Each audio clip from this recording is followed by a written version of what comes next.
Merci de nous rejoindre pour cette nouvelle édition de l'interview. Aujourd'hui, je reçois Cheikh Beda, directeur en charge des infrastructures et de l'énergie à la Commission de l'Union africaine. Avec lui, nous allons évoquer le PIDA, Programme pour le développement des infrastructures en Afrique, dont la première phase s'achève en 2020 et dont la seconde phase doit démarrer l'année d'après. Un programme qui prend aujourd'hui une nouvelle dimension avec l'entrée en vigueur de la zone de libre-échange continentale. Bienvenue. Bienvenue. Merci d'avoir accepté notre invitation. Cheikh Beda, la première phase du PIDA, on l'a dit, touche bientôt à sa fin. Êtes-vous satisfait des résultats obtenus jusque-là?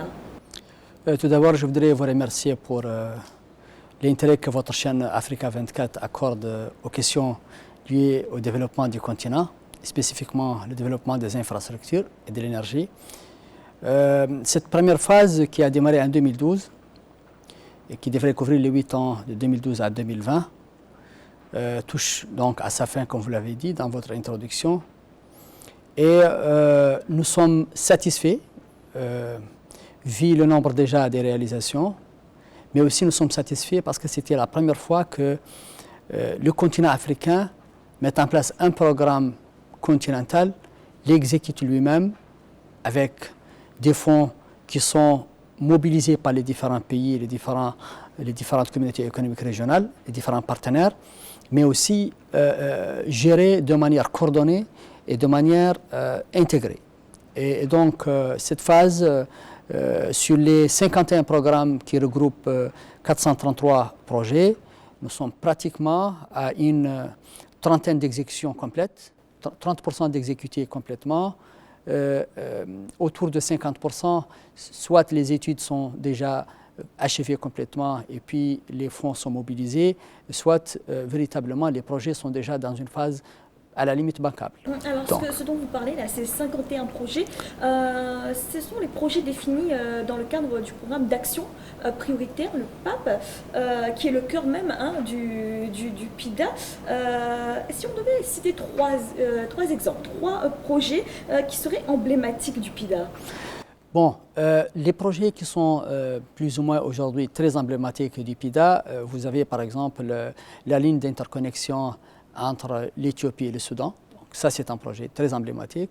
Vous avez aussi les lignes d'interconnexion entre Abidjan et Lagos. Donc ça, c'est un projet très emblématique du PIDA. Et pour citer, par exemple, dans d'autres secteurs, vous avez aussi la trans africaine de l'Algérie, d'Alger jusqu'à Niamey. Ça aussi, c'est un projet très emblématique du PIDA. Et ces projets sont véritablement dans des différentes phases aujourd'hui. Mais ce sont des projets qui, je vous ai donné des exemples des différentes régions. Et puis, ce sont des projets qui touchent une grande population de ce continent et qui sont aujourd'hui au cœur de discussions des différents acteurs chargés de développement du continent. Alors, on le sait, le financement est toujours l'une des problématiques centrales lorsqu'il s'agit de projets d'envergure en Afrique. Le coût global en capital de l'exécution du PAP de 2012 à 2020 est estimé à 68 milliards de dollars. Tout à fait. Comment on finance ce type de projet et surtout quels sont les types de financement privilégiés? Oui, effectivement, le coût de cette première phase était estimé à 68 milliards, donc on est pratiquement autour de 7 milliards par an.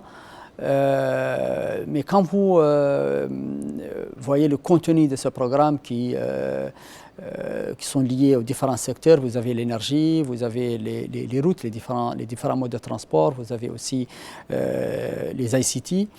Et donc, vous allez voir qu'effectivement, ces coûts sont véritablement raisonnables par rapport au volume des travaux, mais aussi par rapport aux bénéficiaires, la taille, le volume des bénéficiaires de ces projets.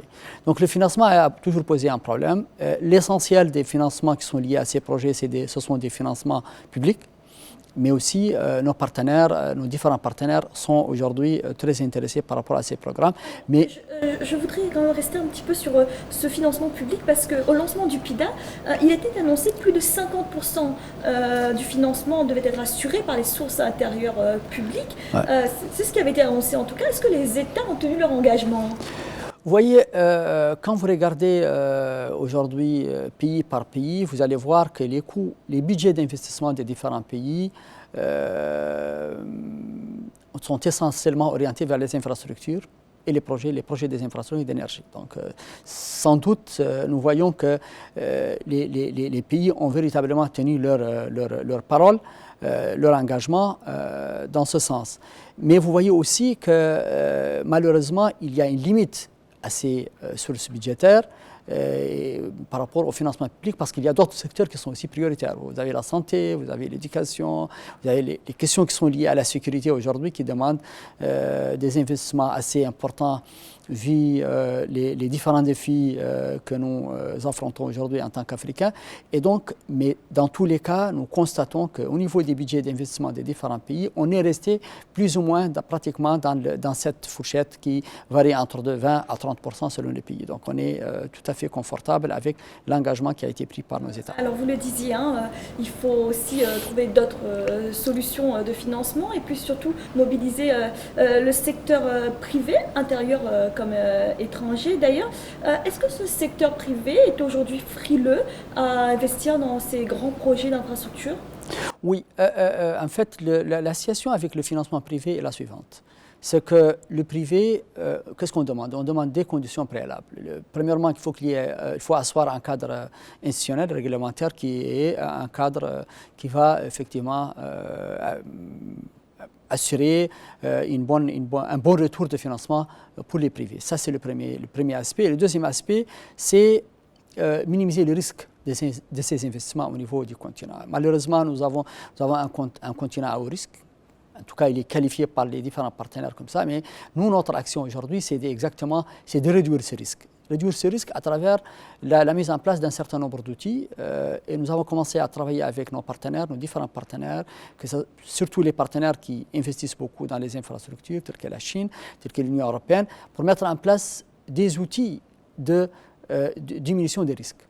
Et nous avons aujourd'hui le plan d'investissement européen, qui est un outil exactement qui vise à limiter ce risque-là pour tout ce qui est partenaire, pour tout ce qui est homme d'affaires qui s'intéresse à investir dans le cadre, de manière privée, investir dans le cadre de notre continent. Par rapport au secteur privé africain, nous voyons qu'il y a un intérêt grandissant. Et ceci est lié essentiellement à deux points. Le premier point, c'est qu'il y a une amélioration de la gouvernance au niveau du continent. Ça, il faut le dire, il faut le reconnaître, parce que nous avons, tant sur le plan politique, mais aussi sur le plan de gestion, voilà, on a véritablement qu'il y a des efforts, il y a des engagements politiques qui nous permettent aujourd'hui de dire, écoutez, il y a une nette amélioration sur le plan de la gouvernance, passation des marchés au niveau des différents pays. Donc, voilà. Transparence des marchés publics également. Exactement. Deuxième point, c'est que nous voyons davantage des projets régionaux. Quand on dit projet régional, donc on améliore sensiblement la gestion du portefeuille lui-même. Et donc on limite aussi tout ce qui est lié au risque lié au pays lui-même, parce que le risque il est partagé entre plusieurs pays, mais aussi la gouvernance du projet lui-même, elle est nettement améliorée. Donc effectivement, nous pensons que la deuxième phase du PIDA va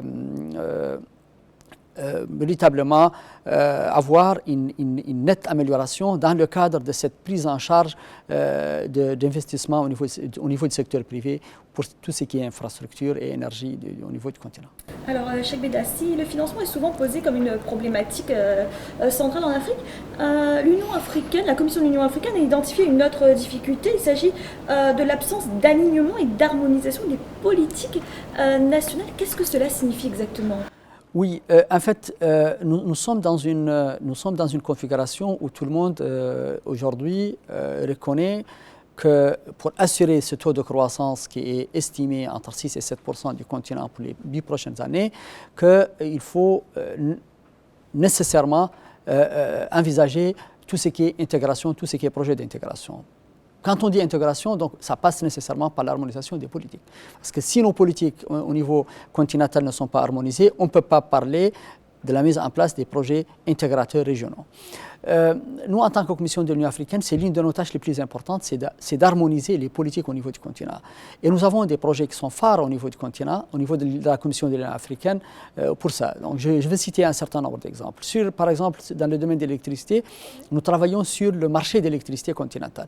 Et là, la première étape était effectivement d'harmoniser tout ce qui est politique de transmission, de l'énergie produite, l'harmonisation des tarifs, l'harmonisation des pertes au niveau des lignes de transmission. Ça, c'est un volet sur lequel nous travaillons et qui avance très bien et qui certainement, donc nous pensons qu'il va être lancé, ce marché d'électricité va être lancé et je vous donne la nouvelle. Il va être lancé certainement au niveau du sommet de janvier 2021 et qui va aussi où on aura aussi le lancement du projet de la deuxième phase du PIDA.